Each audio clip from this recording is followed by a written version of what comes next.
Magandang araw muli po sa inyong lahat mga ka-Tyler. Share ko lang po sa inyo yung ginawa kong hagdan, ginawa naming hagdan na ubod naman talaga ng hirap. Ayan, kung nakikita nyo, wala po lahat sa eskwela yan. Kaya kaliwat kanan, zero siya. Kung nakikita nyo naman ay talagang pahilis talaga yung siroho niya. Ayan, kaya medyo natagalan. Ayan, ganyan para po ang diskarte namin sa paggawa ng hagdan. Unahin natin yung landing bago ang side.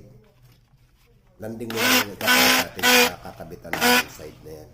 Para maganda siya. Ayan.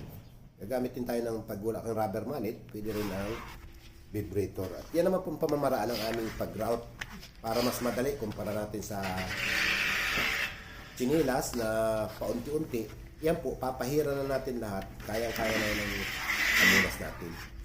Tapos hindi pa po yan, kakayurin natin yan ng pagano.